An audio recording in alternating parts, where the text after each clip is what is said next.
Hello, you are watching Mining Now. I'm your host, Jared Downey. We are continuing our heavy industry tour in South Africa. Want to give a shout out to Savannah Equipment for sponsoring for being our main tour sponsor. You'll learn a little bit more about them on the ad reads, but want to thank them for helping us take our show all around the world. And watch for us on the next. We are going to be back in South Africa February 6th to 9th in 2023, of course. And that will be at African Mining in Daba.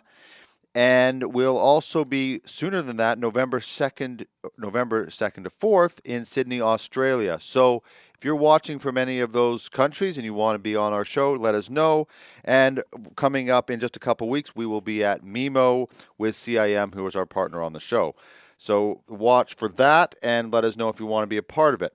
Today on the show, we are going to be featuring a company that's offered some quite innovative technology into the mining world. We're going to be featuring Free Radical Process Design, or FRPD, and Ryno Pretorius will be the guest. He is a technical director, CEO, and founder of FRPD. Ryno, welcome to the show. Great to have you on. And Thank you. I'll refrain from asking about what you have sitting in front of you right off the bat, and just let you give us a little bit of context of who you are and who the company is. Cool. I'm Ryno Pretorius. I'm a chemical engineer. I did a PhD in chemical engineering, specifically actually in fluorine chemistry, on the processing of rare earths. And I developed in my spare time some electrochemical processing technology, which is what's sitting in front of me here. We've got a company here in South Africa where we offer development and research capability coupled with engineering design. We utilize that skill set to introduce electrochemical technologies in application for mining companies. So that's about it. I'm just in these episodes from South Africa. I've been trying to sort of get a picture. I'm not there personally, of course. I'm doing these episodes from here in Vancouver, and I haven't been to South Africa. So I'm trying to just understand little bits and pieces from every guest who can provide me sort of their perspective. Is it a pretty innovative sort of mining culture in South Africa and maybe even Africa at large, that's sort of looking for this technology? What's sort of the feel for it there? So South Africa and Africa, obviously very rich in natural resources. There's a big drive from both industry and government to get to minerals beneficiation, where we don't just mine and export. As you guys may know, Africa has got almost every element on Earth, all around the place. Even the city that I'm in here, which is Pretoria, just around Pretoria, there are diamond mines and gold mines and fluorite mines and everything you can imagine. But largely, the mining industry is historically and still currently mostly based on just mining and exporting. So similar to Australia. This is something that I might be burnt for at the stake, but the mining industry in general is not known for their innovation. Having said that, it is understandable. You know, there's large amounts of money at play, and shareholders don't like it when companies take risks with billions of dollars. So there is change in the industry. When it does happen, it happens slowly. And it has been quite a challenge to implement new technologies or to test out new technologies. But we've received wonderful support from local mining companies, and we've been able to do a lot of tests at multinational mining companies for minerals processing. And we've got some contracts developing specific electrochemical technologies for the mining industry in South Africa. And we're looking abroad to expand our market. Why did you end up getting into the field? What sort of made you make that decision for education and in your career? I think I always wanted to be a science guy, international science man. I think would have been a good vision for young Ryno to want to experience. And I feel the best way to really make a difference in science and technology is to become an engineer. Engineers are the key between a technology and a process. So we bridge the gap between a concept in the lab and a technology that is implemented on a large scale. And I found that chemical engineering is really where it all starts. We design the process, we understand the fundamental chemistry or the fundamental process, and we can then develop the processes associated with the goal you hope to achieve, and then whatever goes around it. So I found myself quite fortunately in a lucky space where I had the opportunity to do that, where with my postgraduate studies, I was able to take basic chemical equations and convert them into full-scale pilot plants, with, of course, support from local government and the mining industry as a whole. For me, it's always just been a desire to make cool stuff. And having said that, make cool stuff that makes money. Because you can't really make just have technology. It needs to make money, right? That's how you get it sustainable. So my professor in first year said, chemical engineers don't make chemicals, they make money. And that's always stuck with me. So the goal's always been, let's say, applied research to develop technologies that can be used in industry to beneficiate minerals and make money out of it. Right. I think I said your name. You just said your name. It's Ryno, and I think I said Ryno. So my apologies for mispronouncing. Oh, no worries. No, it's cool. It's easier, I think, in general, if people call me Ryno. It's become a bit of a joke in my name. Locally, there's a Tsukudu is the one of the local dialects for Ryno, which is a nickname that I've been called before. Okay. So no, I just roll with it. Okay, so I was ahead of the game then. Yeah, there we go. I want to get in. Okay, I have some questions about sort of that development part, because I think it's good for making the context, but I won't have the audience sit there and look at a contraption sitting in front of you and not explain what it is. So let's jump into that. What are we looking at on this table? I think we're going to do a little bit of a demo and just walk us through the technology, and then we'll take a step back of how it's developed and adoption and everything like that. HF Sinclair, which includes the Petro-Canada Lubricants brand, is a proud sponsor of Mining Now. Petro-Canada Lubricants products and services are proven to maximize equipment performance, productivity, and overall savings. From heavy-duty engine oils to hydraulic fluids, ATFs, gear oils, and greases, Petro-Canada Lubricants is committed to delivering innovative solutions that deliver value and keep businesses moving. They have dedicated technical expertise, knowledge, and know-how to help customers in the mining industry operate smoothly with improved equipment, reliability, and performance. Learn more at lubricants.petro-canada.com or contact them at 1-866-335-3369 to arrange a call with one of their technical experts. Okay, so let's give a special thank you to one of our longest sponsors of the show, Savona Equipment. And I'm actually going to hand it over to Jared so that he can give you a little bit more info on Savona Equipment. Thank you. So, I mean, people see them as sponsors, so they'll ask me, kind of who they are, what they are, and just trying to understand the scope of the company. So Savona Equipment is a mining supply company, and they're delivering on the whole equipment supply chain. So everything from the ore processing to underground mining, open pit. They're in hard rock and placer operations. And what they're doing is they're sourcing equipment from all over the world and then delivering it all over the world. Now, they are a Canadian company, so they're based there, but, let's say, they're selling entire ore processing plants. So there might be a plant down in Latin America, and there's a new mine that needs that plant in Africa or somewhere in the U.S., so they're facilitating that entire transactions. But they're also delivering, an individual conveyor or a concentrator or a pump package or just an electrical package. So it really is the whole gambit of the mining equipment supply chain. I actually do have a question.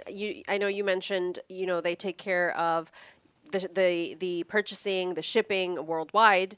However, if you're looking for a particular mining equipment that they perhaps may not have on hand, can they actually facilitate that for you as well? Yeah, that's a huge part of their business because it's if you went on to Savona Equipment powerzone.com. I'm a shameless plug for them. But if you go onto that website, you'll see just this huge array of equipment. So it's easier to think maybe there's like random people just uploading equipment. It's not. They put that equipment on. They're also finding particular pieces of equipment for people from all over the world going to all over the world again. So yes, people, you can reach out to them and contact them, and then they will source that equipment and get it to you as well. Oh, that's great then. Well, then you definitely have to check them out. If you're looking for mining equipment, visit them at savanaequipment.com, where you will find more equipment every day. Momentum, the annual virtual Micromine conference, is coming up soon. This global event explores the technology, people, and initiatives that are changing the game across the industry and features educational sessions, interviews with industry leaders, and technology demos. Mining Now is excited to take part in the day's events and is even recording an exclusive panel interview for Momentum attendees. If you'd like to join, simply visit micromine.com and register. PowerZone carries a massive inventory of pumps, engines, generators, and compressors. However, they don't stop there. They combine imagination with world-class engineering. They detail the entire process to every customer. Their pump package testing facility ensures your equipment is landing on-site, ready to work. That is PowerZone. Start with inventory, develop with imagination, deliver with integrity, and it's all at powerzone.com. That is PowerZone. CIM is the leading membership organization for technical content and creating connections in the mining industry. Mining professionals and students can access a breadth of technical expertise through the CIM Technical Paper Library, the WineMine Digital Repository, the CIM Journal, the CIM Magazine, and attend upcoming CIM webinars. Whether you're working in the field, in the office, or at home, join the community today and learn how they can help you achieve your professional goals. Visit them at cim.org. Okay, so traditionally, electrowinning, as it's known in the mining industry, is done with a two parallel plate system. So you've got an anode and a cathode. You'll remember this from primary school chemistry, and you apply current to it, and then a metal goes and sits here, and a gas forms on this one. And that's how we produce copper, nickel, cobalt, sometimes even gold, and a variety of metals. It's a well-known technology that dates back more than 100 years. So I did my master's in electrochemistry, and all the textbooks kept telling me that this parallel plate configuration thing is really not the best way to go. You want to look for different geometries and different configurations. It just makes more electrical efficiency sense and makes more chemistry sense. And I couldn't find a technology that's really adhering to all of these specifications that the textbooks said I should be looking at. So I came up with some options. We built a few prototypes at university, and we ended up with what we call the Rotowinner trademark. So it's a rotating cathode system. So this is our cathode here, which rotates. Here we've just got a motor on this end, so you don't need a person to drive it. Right. And that was one of the goals we wanted. So we wanted a bit of a hands-off system.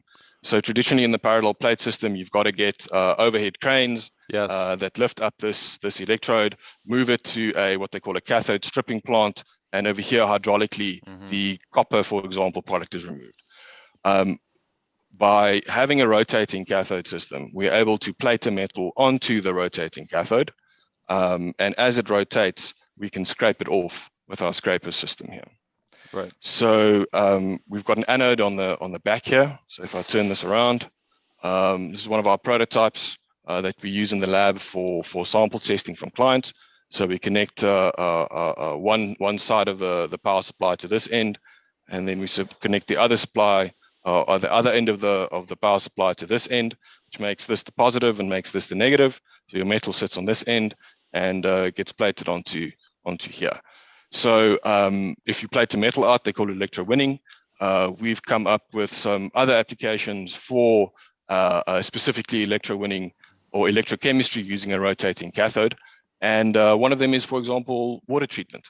So you can now put a hard water solution through the system. Calcium and magnesium will form. it then fouls your cathode, which is one of the big problems that, for example, hydrogen production has. And the way they get around that problem is by cleaning the water that comes in. What we can do is we just clean the cathode. So as the calcium and magnesium forms as a carbonate or hydroxide, we scrape it off, cleaning our cathode, and we continue our electrolysis reaction. Out comes a clean water solution, or a cleaner water solution, and the same goes for metals. So we get a copper sulfate solution coming in. We do the experiment with it, or we do the electrowinning run, and the metal plates onto the surface, and it's scraped off.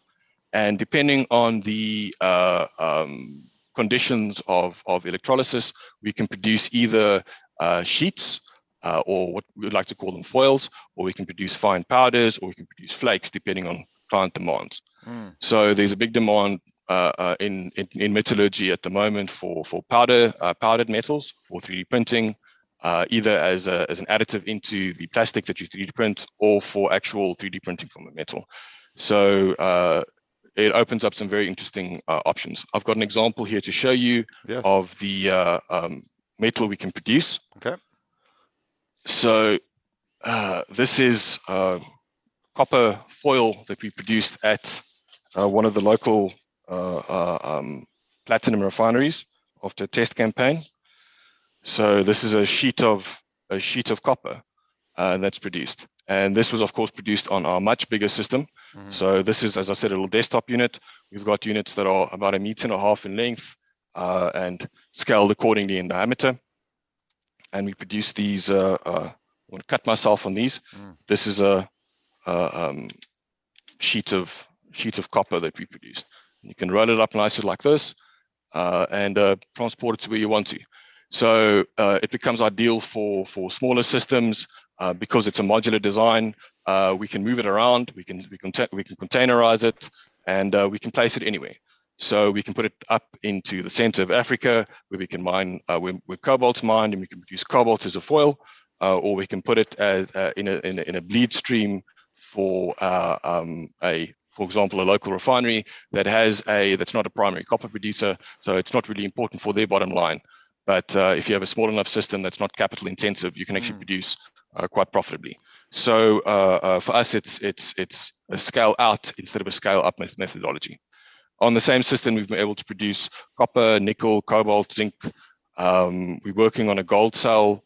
We're using the same methodology to produce PGMs. And so that's it. That's what I'm sitting with here.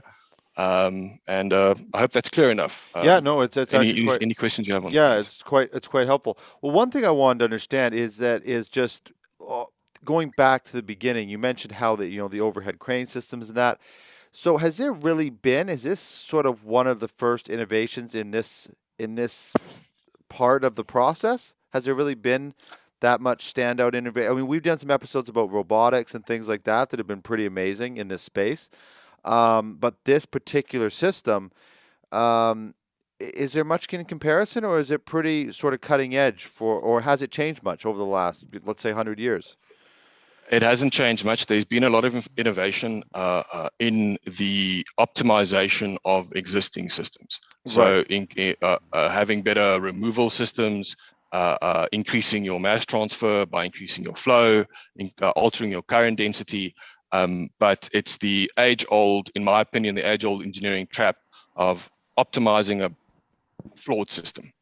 As opposed to solving the problem, you're just addressing the shortcomings of an existing system. So so far, I would consider this quite innovating, or quite innovative.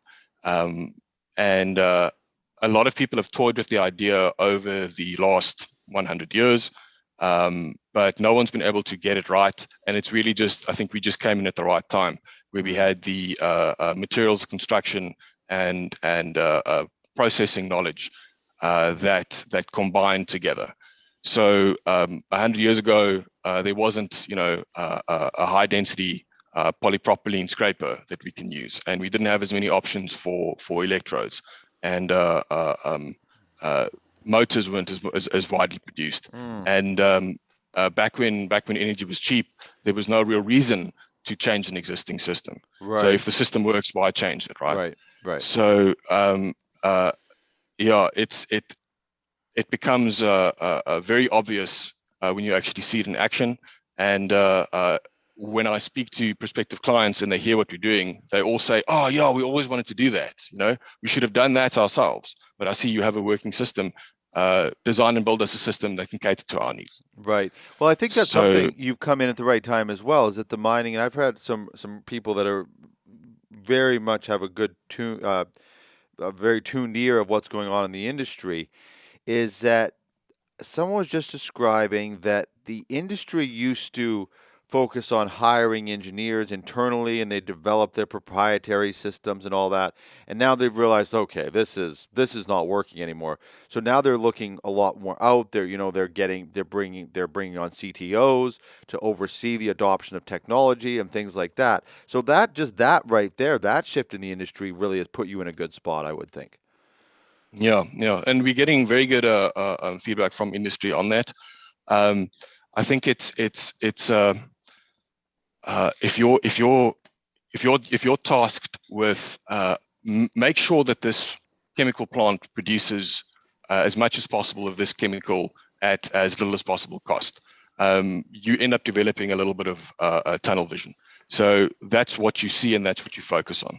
And if you can take a step back, and that's why I think it's helpful to get researchers coming in from outside to take a different perspective, and just look at the problem differently. They say consultants borrow your watch to tell you the time. Yeah. And it's a funny joke, but it's also true. You sometimes can't see the time because you don't know how to read your own watch, or you're so used to reading in one way, you can't really see what it's supposed to tell you. Right. So that's where I find our strength really lies. We can take a situation that is run-of-the-mill to you and normal to you, and if it works, it works. But we ask the question, how can we make it better? And by applying some fundamentals of engineering, and specifically process engineering, we can say, all right, not only can we split, or not only can we combine electrowinning with cathode stripping in a single step, we can also, by utilizing a geometrically mirrored system, so a round cathode with a half pipe anode, we can now have straight field lines.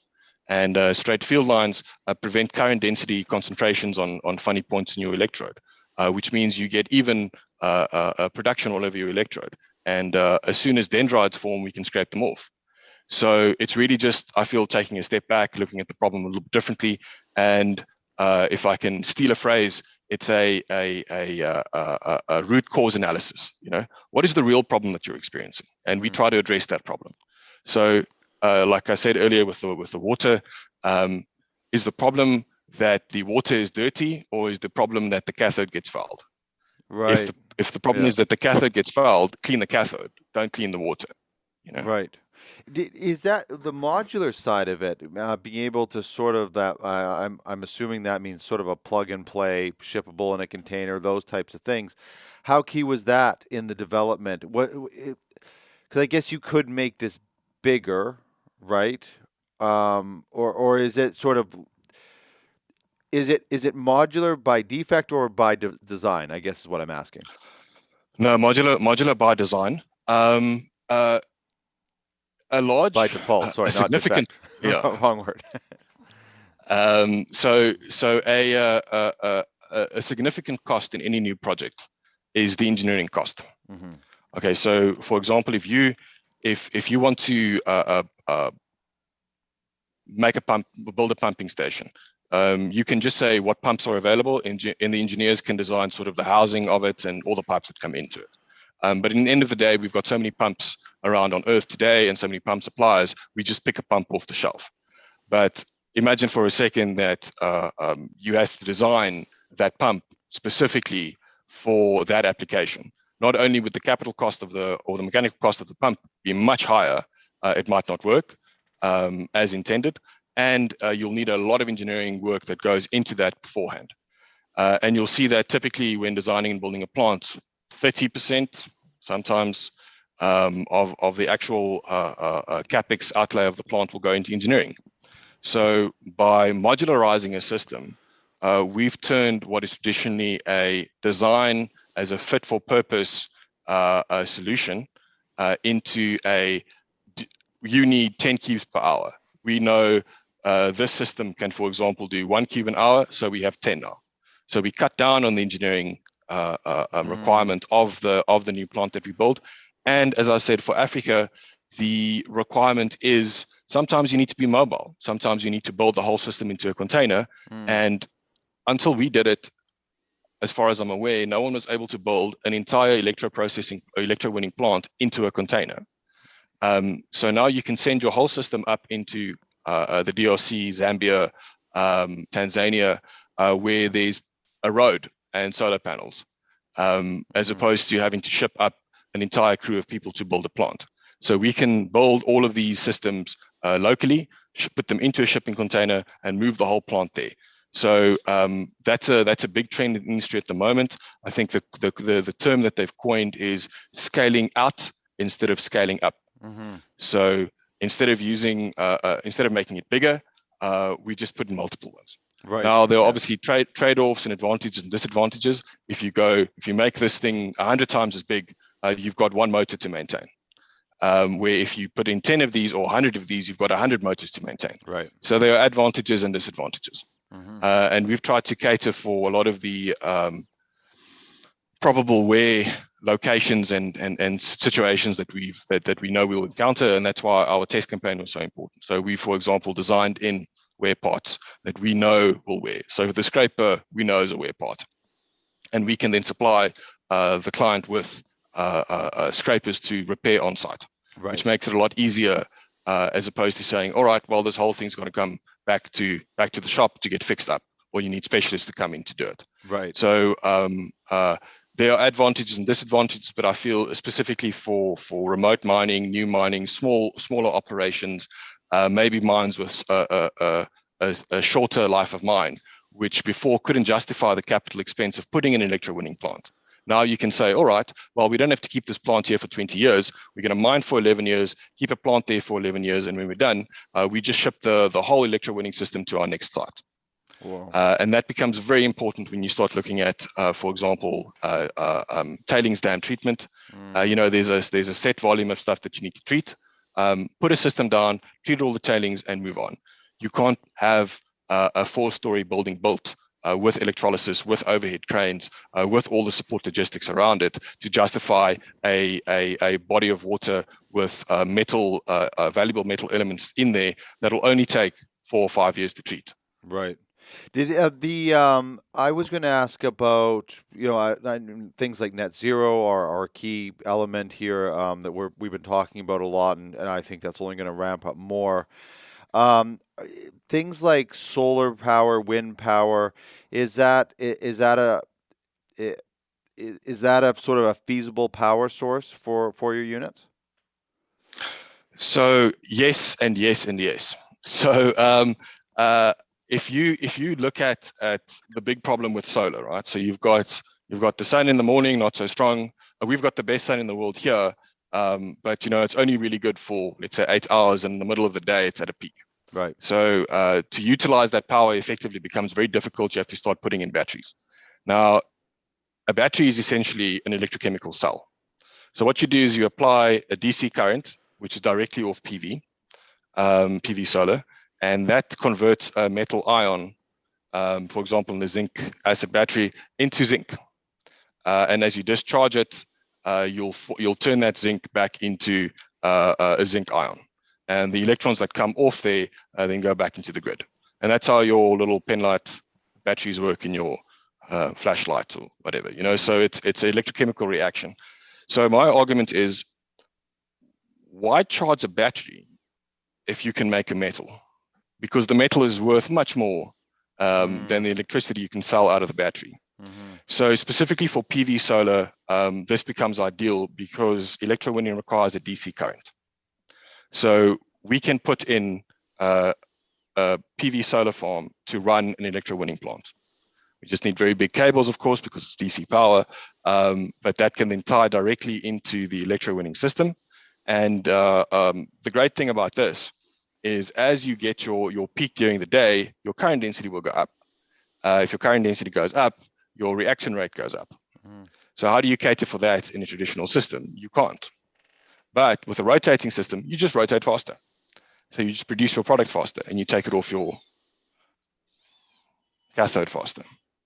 So that's sort of what we're looking at and how we can utilize this technology, and really tying in with renewable sources such as PV is ideal for African operations where there isn't necessarily power infrastructure available. Right. And then you haven't even considered the fact that if you convert from AC to DC, there are of course inefficiency losses.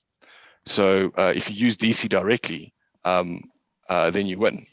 So if we use solar to power a battery, the PV solar will charge the battery directly with, of course, some intermediate processing going on. But then when the battery discharges, it needs to go through an inverter to take it to AC power for transmission. And that then causes another loss in power. So you're losing electrons all the way. So now you can say solar, metal comes out, transport the metal. Wow. Is it, when you're having these discussions, with operators, do they get it quite quickly? Do they look at it, or have you found challenges in trying to say this is the new way? I mean, in 10 years, this is how you'll do it, or are people pretty receptive to it? What's sort of your sense of it? People are always a little bit cautious when it comes to new technologies. People have been receptive, but what I found is the best way to do it is to show it and to demonstrate it. I've got a little mobile prop, 3D printed little prop here that I take with everywhere, where we've got a little cover on here to also capture all the gases, which is normally in a unit which we provide to clients. Yeah, right.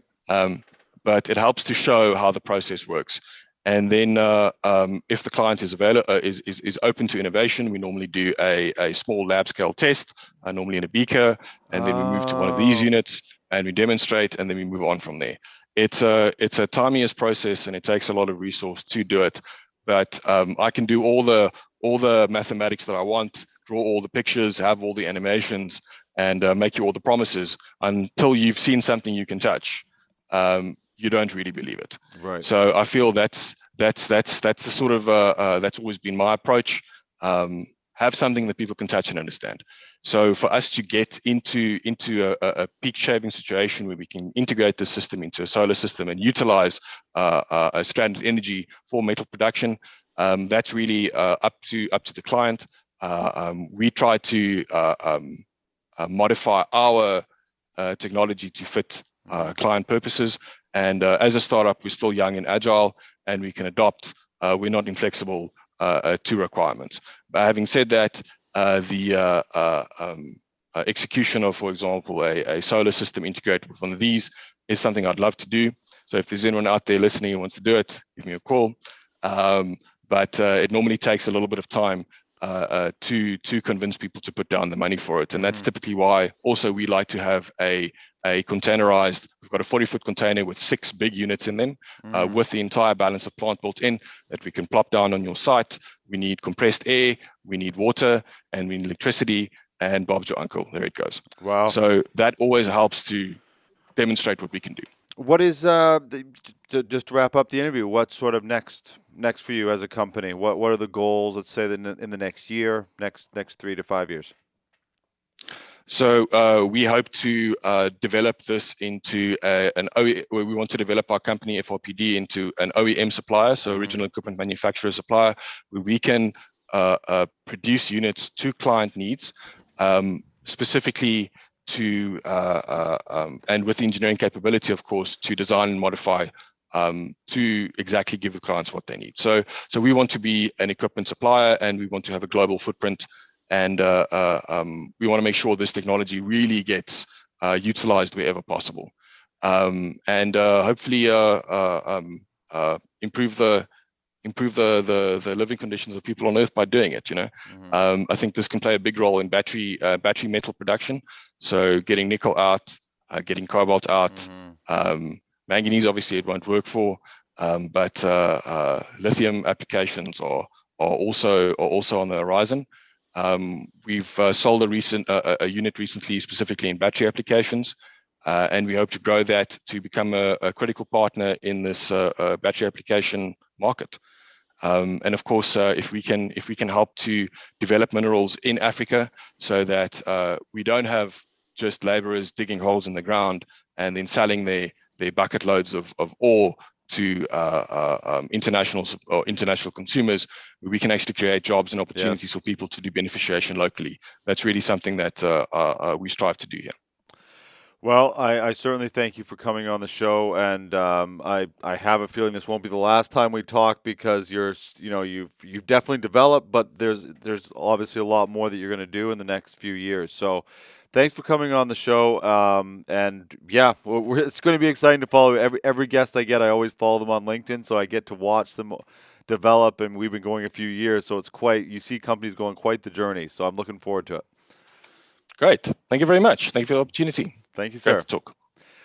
And thank you, everybody, for watching. We're going to put links to FRPD, and so if you need to know more about their services and get in touch with them, and links and everything like that.